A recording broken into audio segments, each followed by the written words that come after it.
Yeah, welcome to Weddings Uncensored, where we drink and talk and talk and drink. I'm Kyle. I'm Allie, and we are here breaking down the good, the bad, and the downright crazy of this whole wedding industry. Cheers. Cheers. Woohoo. What are we talking about? Well, we get asked a lot as planners, what are like regrets that people have? Like, what are some big Stay away from missteps or like what are things we're not thinking of, you know? Don't fucking do this. Don't do that. Yes. Which, not that we like to focus on the negative, but like we can hopefully turn other people's negatives into your positives by talking about or your list of things not to do. Yes. So here's some of no regrets. Weddings Uncensored's no regrets. No regrets. Like the tattoo, you know? Regrets. Spelled with an A. Yes. Yeah. Okay, you got it. If No, you can't explain the joke, it's not no, that no, funny. I got it. Well, we have regrets that we hear from different couples, although hardly ever at our weddings, because obviously they're perfect and go off without a hitch and they have zero regrets. But Sure. but I decided to take it to the World Wide Web, and BuzzFeed has We love BuzzFeed. article Yep. of 33, which we're not going to get into all of them in one episode, because that would be a lot. Yeah, we'll save them for some other save episodes. some. But we're going to kind of hit the top 10 that they listed today, because Sure. they're kind of all over the map and they're kind of interesting. They sort of, you haven't heard them yet, but they bring up different thoughts for me too. Because you know me, I have a Opinions. We got opinions. We got opinions. Tangents. Opinions and tangents. Where we pinion and tangent and tangent and I almost said pigeon. Pigeons and tangents. Here we go. This is glass number 3 of champagne. Cheers. Okay, so let's get right into it. Okay. These are like quotes, which I also kind of like. Number 1, I regret that I caved into peer pressure and bought a princess wedding dress that wasn't really me and that I didn't feel beautiful in. I feel like as a videographer, you probably have something to say about that, because I feel like when people are not comfortable in what they're wearing, it's so obvious. Yeah. I've seen a couple of situations where like the mother of the bride is like super adamant to the bride, who's the mom is paying for the wedding. Right. You know what I mean? So there's kind of like that weird balance.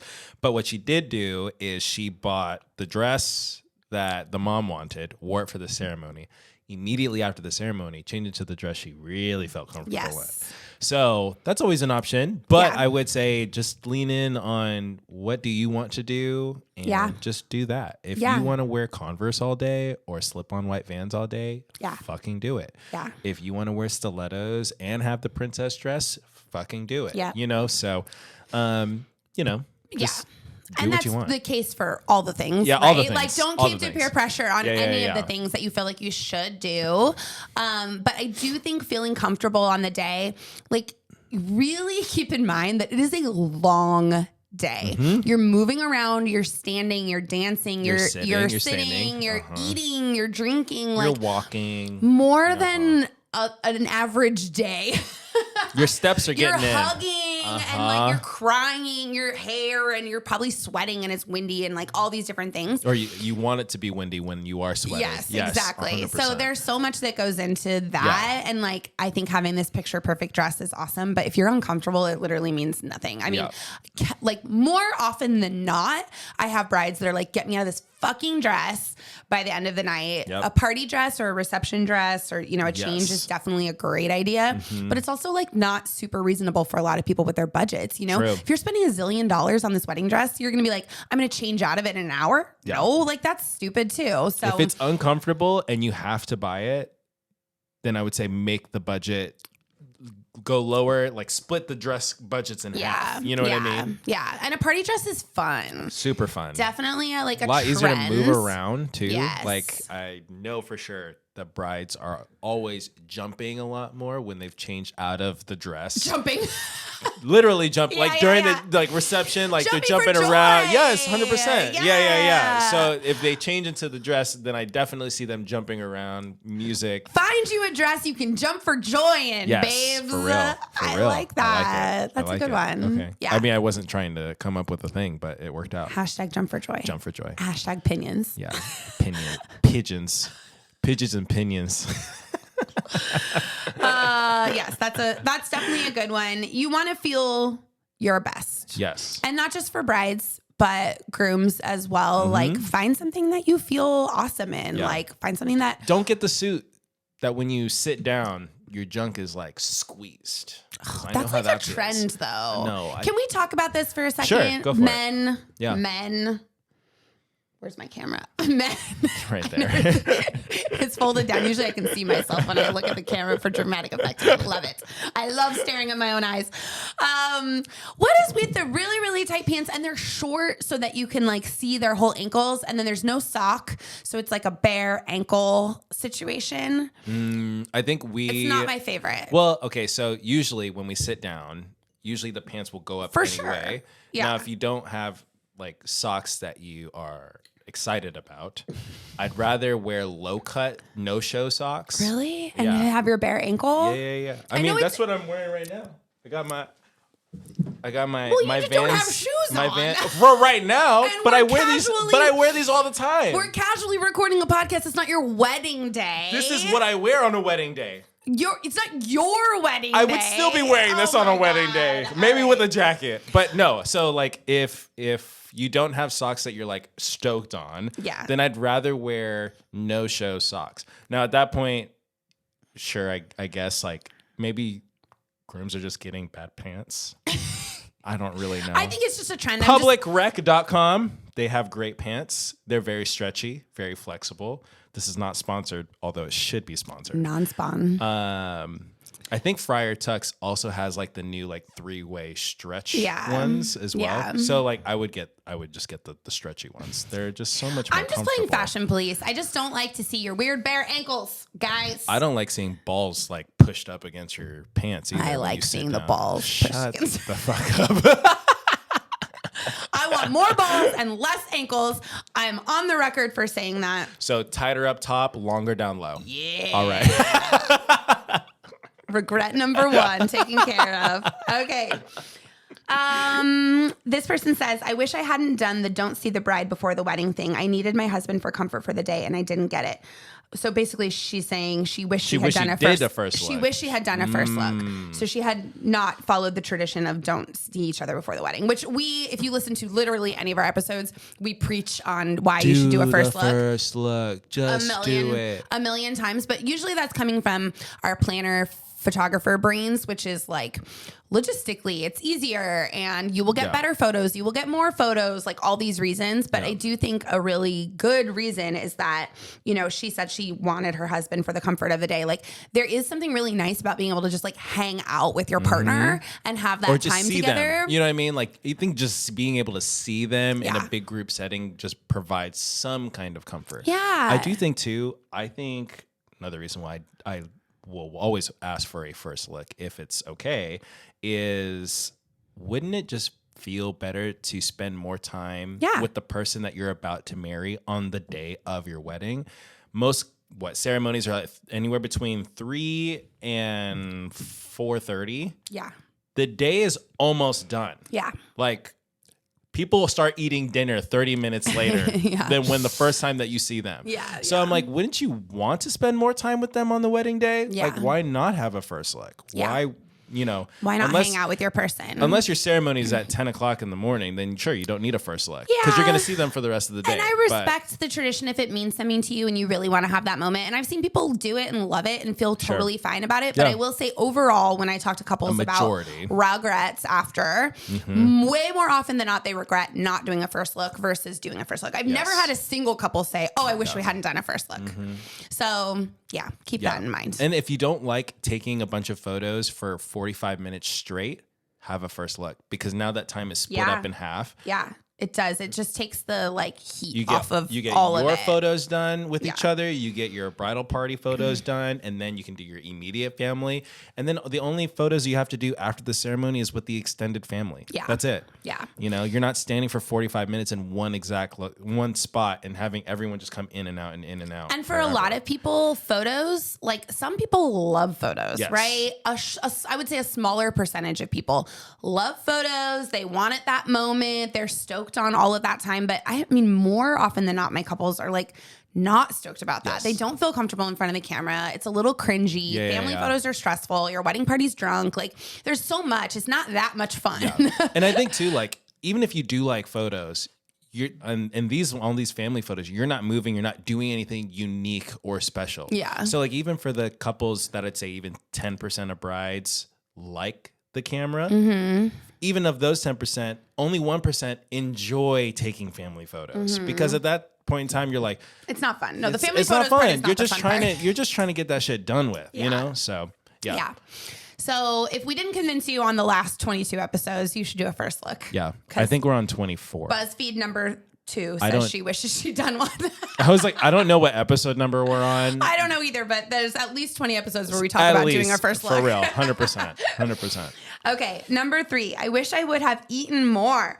We ended up at Walmart in our wedding clothes buying TV dinners to take to our hotel so we could eat.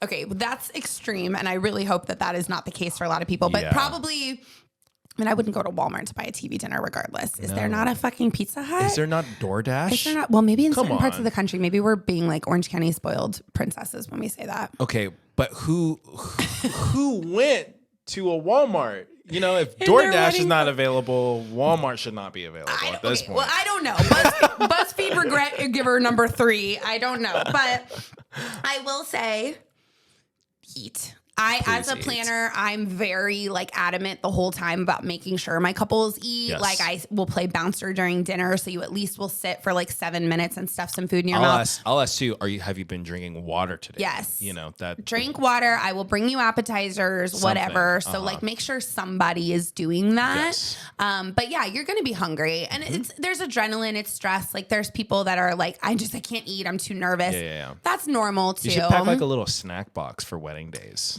Have snacks. That's what I was going to say is like one of my biggest things. Bring because snacks. Usually throughout the whole day, like we're not just talking about, I didn't like eat dinner. Like maybe dinner is crazy and you're like getting stolen for sunset photos or whatever. But if you've had ample snacks all day. Yes. Yeah. You've had, I don't know, have like Cliff Bars, Nature Valleys, you know, maybe some M&Ms to get the blood sugar back up if you need it. And not just for you, your whole wedding party. Yes. Like, oh my God, when the wedding party is all hangry because they've been stuck at the venue for 5 hours getting ready and taking photos and like, or I had one recently where they were like Uber Eatsing McDonald's. Like it's not like really ideal. It's a pre-ceremony and we're all having greasy fast food. Like no, gross. Probably not the best. Probably not the best idea. So budget in time and like a plan for the day. Or designate it to one of the bridal party members. Somebody, or 2 of them. You're a helpful uncle. Somebody wants to bring you a platter of sandwiches from Panera earlier in the day. Somebody is going to pack the ice chest full of waters and, healthy snacks. Instead of if someone's like, what can I gift you? Designate that person. Please bring snacks. Oh, that's a good idea. That can be a wedding gift. Yeah, or like bring all the snacks for the wedding party. Pay for lunch on the day or whatever. Yeah, exactly. Definitely. Yeah. But throughout the night, make it a point to try to stuff some kind of food in your mouth. Yep. And don't be the person at Walmart after your wedding. Yeah, please don't. Is that you? Yeah, that was my phone. Did you see my face? I looked at you so disapprovingly. What is going on? We are recording right now. You're in my house, so I just sorry. Fine. Sorry. Okay, so eat your food. Number Snacks. 4. This is an interesting one. Not taking engagement pictures beforehand. My husband and I felt like we really didn't need them, so we skipped them to save money. But on our wedding day, my husband had a hard time getting comfortable in front of the camera. An engagement shoot might have helped with that. Yeah, so I would say coming from the photo video side of if you can, add an engagement session to the collection that you're purchasing with your photographer. And if you can, also add it with your videographer. Yeah. And if you can, even better, if you found the videographer, which in most cases, like for couples that just hire for video only, it's usually a referral from either a planner or a photographer. I'll try to work with the photographer and be like, hey, when are you planning the engagement session? And then I'll try to schedule me coming as well. So that way you can, you've already done all the makeup, you got the outfits, you've got the plans and so on and so forth. So I'll try to join then. But if you want a different vibe too, just have a separate session. But yes, if you can have an engagement session specifically with the photographer and the videographer, that is on your wedding day would be best, because you just build a better relationship. Yeah, there's some rapport there. Yeah, exactly. You get the rapport, and now it's not when I walk through the door, it's, oh, the videographer's here. No, I want you to be like, oh shit, Kyle's here. Yeah. Let's go. And they'll be like, what up? You know, like all of that. So granted, that's just me though. But yeah, so I definitely. Kyle comes in, he takes off his shirt. He starts taking shots of tequila. Yeah. Okay, I've only done it like 3 times of the shots, and I've done it once with the shirt off. But now you're that guy. Now, I don't know. The algorithm is just pushing, Kyle, you have to now. You have to take off your shirt. You have to take more shots. Take it off right now. Yeah, exactly. So, but yes, have an engagement session. No, really, take it off right now. No. Have an engagement session. So if you have the option, please have an engagement session. So yes. Yeah, I would agree. I think the rapport with your photographer, videographer is super important. And also just, again, most people are not super comfortable in front of the camera. Yeah. And so like, this is not just like a photo shoot, a professional headshot shoot either, right? This is like, take her hand and put it on your butt and like get close and kiss. Lift and up the cheeks. Yes. Spread the cheeks. Spread them, grab them, scoop them with both hands, and then kiss her. You can see what these photos are. Sexy. Solid. Sexy, y'all. Yeah, this is like intimate. Like, this is the first time probably in your whole life that you're like, someone has been 3 inches from your face while you're making out with your wife. Seriously. Like, that's fucking intense. Yeah. So yeah, very having overwhelming. a practice sesh is not a bad I idea. don't even like being in front of the camera. And I am a videographer. People start putting their phones in front of me for the reels. Podcaster. And I'm like, fuck. I don't know what to do. What do I do with my hands? Yes. I think that's a good one for sure. Okay. Number 5, I wish I had shopped around more. I was so excited that I had to have everything right away, so I didn't carefully weigh other options. So I think she's speaking in general, but she says, for example, I really wanted a long sleeve dress, but settled for sleeveless because I was just excited to find a dress. But I think she's speaking about like all of the above. All of that, yeah. And it's interesting because I think that you can also do the opposite, where There's you a balance. over shop, right? Like, oh my God, I've tried on 70 dresses. Or I've looked at 50 different videographers. Yes. And 50 different photographers. I've interviewed so many photographers at this point, I don't even know what's what. Or over, like, venue shopping, I hear that a lot. We've been venue shopping for 6 months. Like, okay, you can totally make yourself crazy, and then you'll never be happy, because then you're just like, you know. So there's a little bit of both. Yeah. So I think there's specific vendors where you do need to book them sooner rather than later. Yeah. And then there's other vendors where, like, okay, it doesn't have to happen, but within 6 months from your wedding, then you should book them. Yeah. And then there's the group of, I don't know, the venue photographer, planner, videographer, you know, book them earlier. 6 to 18 months in advance. Yeah. From the wedding day. So there's a balance. I think I'm an impulsive person, so I would be that impulse shopper. Like, when I got married, I bought a dress the first day I went shopping. Like, that's you just how I am. Yeah. I buy cars. Like, I just, whatever. I'm like, that sounds fucking good. Like, cool, let's do it. So I think there is like a fine line in between. I will say, I think another big thing is how long your engagement is. Yeah. You might book a venue or buy a dress or whatever that you love, but like 12 months is a lot of time to sit on something and think about it. And then like trends change, and it's true. You know, all of a sudden your cousin got married and they did this thing and it makes you regret, you know? So there's a weird thing with wedding planning that's different than maybe other large purchases, even like buying a home or buying a car, which are huge, comparable finance wise. But like, you don't sit and think about those things for like 18 months like you do your wedding. Yeah. So that's kind of an interesting... You check out your options, maybe like 5 or 6, and at that point, it's kind of time to make a decision. Yeah, and then you make a decision and then you just do it. I think that one's interesting because there is a fine line in between like... I guess this is assuming you are already engaged too. Because I know there's some couples where they're starting to do shopping and they're not even engaged yet. Well, that's crazy. I know. Well, I mean, it is crazy. But there are those couples. Yeah. It's like, okay, you don't book anything until you actually get proposed. So. Shop around, don't make yourself crazy. We're lucky, like in Southern California, to have so many wonderful options and creative vendors and things like that. So you can make yourself a little bit nuts. Yeah. You know, do enough research, you feel confident, but don't overthink it either. Because then that just kind of ruins the experience of planning a wedding. Yeah. Then you're There's just a frustrated. million people out there that can do a great job. You know, and at that it's not point, like if it's really stressing you out, you should hire a planner. Yeah, that's true. Also, very true. If you got the budget and you want to save time, hire a planner. There you go. I don't think any of these are. I wish I would have hired a planner. Well, not in the top 10. So we'll see. Sad. Number 6. I wish my husband and I had taken dance lessons before. We were both awkward, so just walking out on the floor and trying to dance in front of everyone we know was weird. We couldn't even finish the song. So I have mixed feelings on this one too, because I think...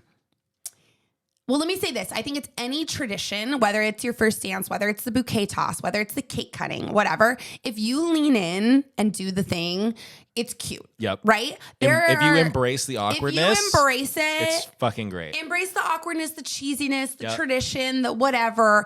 If you're just swaying, you don't have to have this fancy dance. But if you guys are like in fucking love and you got like a just dorky enjoying dance, the moment, it's gonna be great. Right. Because I've seen some choreographed dances that were way cringier than just a couple like sitting and swaying for a minute. Well, true, because then they're thinking too much about the dance. And you're like, and I'm like, can you remember to smile? Because I don't have any footage of you actually smiling on this dance because you just like, oh, and it's like so you're like, okay, Johnny and Jane, like you've never done a choreographed dance in your life. You never will again. Why'd you do it here? That you needed to do this like ballroom dance? It's fucking weird. More often than not, I would say I find them awkward and cringy. Yeah. But maybe that's just me being judgy. I think if you know how to dance and you want to do a choreographed dance, go for it. Then it's cool. Because it's natural. And I have seen dancers that do like fucking some of them are cool so ass dances. But if it's like, I guess whatever's the lesser of two evils for you, right? Which do you feel more awkward or less awkward doing? So whatever makes you feel more comfortable. But I just feel that way about all the traditions. Like I think cake cuttings are weird in general. We talk a lot about this on this podcast about how we don't really like cake cuttings. But I've also seen people make it so fucking cute because they just get into it and they're doing the smash thing or they're like, whatever. Yeah. Like, so I just think lean into whatever you're doing. Yeah. Exactly. Yeah. Yeah. Whatever you won't regret, do that. Oh. Yeah. And you don't know sometimes until you're really in it. But also I think it was 2 weeks ago, I had a wedding where they had this whole choreograph like number they were going to do. We had like, it was like they start with a slow song and then they bust into the one of those things. Yeah. And like 30 seconds before we were about to go on, she's like, skip the choreographing. Yeah, like she was like, fuck it. It was too much. Like, she's like, I suddenly forgot everything. And I can't. She's like, I can't. Are you going to spend 6 months before your wedding taking dance lessons and learning this whole thing? Like, talk about pressure. Yeah. Like, I don't know. So I'm not sure I agree with her on that one. I don't think that you need to take dance lessons. I don't think you ever need to. You don't need to do any of it. Unless you want to. Yeah. Yes. But whatever you find less cringy, do that. Please. Please. If I could do it again, I would have limited my wedding party to 2 glasses of champagne and no hard liquor. My maid of honor was drunk at the ceremony and plastered by the reception, and I had to worry about her all day and night instead of focusing on myself. Yeah, I've heard plenty of stories. Plenty of stories. I'm sure you have plenty of stories on alcohol. This one is funny. Content. I say as I chug my champagne. Well, okay. I guess I see both sides on this one. I don't think you should have to police your friends and family that are also grown ass adults. Like that to me is cringy. Like you're only allowed to have 2 glasses of champagne. Like fuck you. I would be fucking pissed if somebody told me that. Also, I'm a lush, but like trust me enough that I'm not gonna get blacked out before I have to give a speech. Sure. But that's also, like if you're the bride, right? Yeah. And you know somebody is like, you said free alcohol. I know. You know what I mean? I know. Maybe it's like, I don't know. How do you monitor somebody that you know is going to be bad? But you have to invite them to the wedding because they're your best fucking friend. You know, like it's a little bit of a tough one. I would say there are other rules maybe you could implement other than just like telling them they can't drink. Maybe just embrace it. Okay, be like, oh, you're fucked. Yeah. Bye. Go lay down. It's funny when they give funny drunk speeches. Go sit down. You're not standing up here. Go sit down and drink some water. Yeah. I think no drinking, maybe hard liquor before the ceremony could be one thing. Yeah. Like limiting it to like some beers or champagne or something. If you do, also have food. Yes, have food. Snacks, like, do you need to be taking like massive shots of tequila before your ceremony? I mean, I did at my wedding, and a lot of people do and are fine, Mm-hmm. So I guess know your people, know thyself, like kind of know what works. Yeah. And maybe you don't need to like set it up so that they're encouraged. Like, I've seen couples where they're like, oh my God, everyone's so hammered. Well, the party bus was stocked with White Claws and tequila. There you go. And there was a 45-minute break between your ceremony and your reception. So what are you going to do? And of course everyone's fucked up. So maybe don't limit people and be like their mom, but also design the day so that it does not encourage people to get too hammered before the ceremony. I think too, exactly that is before the ceremony. Yeah. After the ceremony, I mean, honestly, you can only do what you can do. Yeah. Just do what you want. And you should know what your body can and can't handle. And at what point after X amount of drink numbers is it going downhill. Save that for at the very end. And this is not just your wedding party. This is you too, right? Like you paid all this money for a photographer, videographer, and I don't know, all the DJ. And if you can't enjoy those things later, it's like, why have them say that? Like, if you're just going to get plastered. One of my most worstest nightmare stories, which I know she's full of regrets, is I don't actually know 100%, but she had to have taken like a Xanax or done something on top of drinking because I didn't see her drinking that much. Mm-hmm. I think it was a really stressful day. The groom's whole family had flown in from Croatia. Oh, shoot. So they had this really rager, super nice event in downtown LA planned, plus a big after party because people had really traveled they're travel far. Yeah, so they wanted to make sure that this was quite an event. This bride barely made it through dinner. She had to go to sleep in the bridal suite. I kept checking on her and I was like, I'm going to let her sleep it off because she was not okay. And then finally she was non-responsive. The abridged version of the story is I finally told the groom, I was like, we either have to get her out of here or I have to call the ambulance because she's, I'm not okay that she's not okay. And I can't have that on my conscience. Yeah. She's going to asphyxiate on her own vomit in the bridal suite. So he was like, what do you want me to do? Carry her out of here? And I was like, yeah. I have to something that has to happen because this becomes a liability on me, my bar staff, the venue, everybody else. So that's a really extreme example. That's probably only happened once in 12 years. But still, now you know. I have photos of this groom carrying his bride's dead body. She wasn't dead. She looked like a dead body out of the wedding. Not ideal. I gotta say though, maybe it's not ideal, but man, I could see the photo right now. I'm like that. I'm gonna show you the photo after. It's so dark. It's so dark. Man, he was so mad. I don't know what happened after, but there was many regrets in all of that shit. Man. They had this extremely expensive after party that nobody made it to. Well, I hope it wasn't one of the random bridesmaids or groomsmen that were oh yeah, that here, gave her a Xanax. Too, I know, and just fucked a whole experience up. Yeah. I hope it was her decision because at that time that was on you, boo boo. You know, that no one's to blame for that one. I also had another wedding where they're all coming back to me now, where all the girls decided to do Molly before the reception. Oh shoot. And at one point, they all got so sick because I think they had been drinking champagne all day. They haven't been eating all of the things. Yeah. Lack of food again. For all you drug takers out there, all of the lack of food. They were not set up for success with their MDMA experience. Oh my god! And so there was one point where there was 4 bridesmaids in the bathroom, and they were all throwing up. The whole venue smelled like vomit because they were. It was out of a movie. I see the movie Hangover, yes. But all the stalls are open, and you see one wide shot of all the bridesmaids. Just in the toilet. It was that I don't have a picture of that because it was horrific actually in the moment where I was like, what do I fucking do? What do I do? Yeah, right. I know. What do I do right now? I know. That's what I probably would have done. It was another really dark moment. So I guess be responsible. Yes. With your wedding party and your own alcohol and drug intake on the day. Know yourself. Know your guests. maybe it's like assume the quote unquote worst of the guests. Yeah. So that way expectations are real low. So if they happen. There you go. That's our official advice. Keep your expectations low.